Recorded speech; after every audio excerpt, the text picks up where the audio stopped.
Okay, so I'm out on an estimate today, and it's about the 5th of March or so. It's a Sunday, 2023, and this guy has his backyard that's hurting and needs some grass to come up, and we're looking at the area where a septic system was, and either last year, maybe the year before, they came in, they dug it out, repaired it, and they brought a bunch of fill dirt. And you can tell how bad the dirt is for a couple of reasons. One, it's got rock everywhere as you walk throughout the lawn.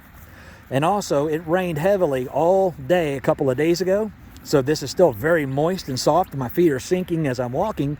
And you can still see how light colored the soil is. We want the soil, when it's dry, to be a medium to dark brown for it to be the ideal type of a soil profile for me to put my name on it to say, hey, you're going to have good grass and it's going to turn into a good lawn. The seed's going to germinate. So we're going to come in and we're going to core plug aerate the entire lawn. I do recommend it, especially in these types of lawns here, that you have the lawn aerated in the spring and in the fall, the same as I do my own. Then we're going to overseed with the rhizomatous turf type fescue. I'll explain here in just a second why. We're going to top dress it with some good nutritive soil. I'm going to slit seed some areas as well. And then I'm going to hit this with a starter fertilizer that has mesotrione in it, because the mesotrione won't kill off the grass seed that I'm going to plant. But it'll give me 30 days of protection against grassy sedges and all that kind of baloney. Then, depending on the quality of the lawn at that time, I'm probably going to push another mesotrione application before looking at some type of an alternative pre-emergent for season protection. We're not going to seed again in the fall unless the lawn just doesn't take, and I don't think that's going to happen.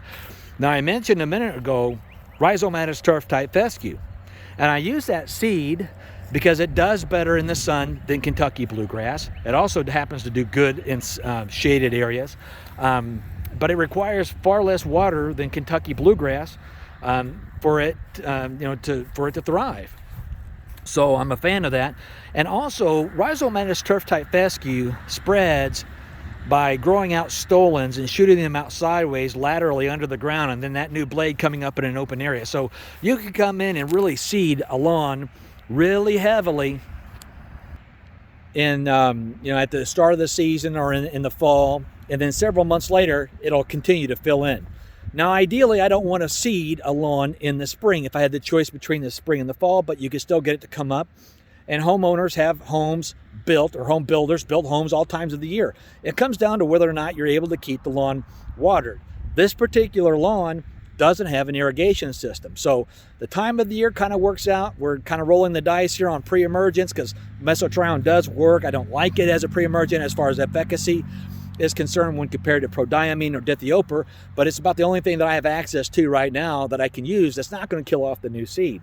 So I'm hoping on this one that I'll be able to have some before and after pictures, and I can make one continuous video showing everything. But we're going to get back over here and look once again just the spacious area we have here. I'm going to measure this area. He's got some areas up here in the lawn towards the house, and then he's got like a little ravine back here. I'm going to see if we can help turn this guy's lawn around.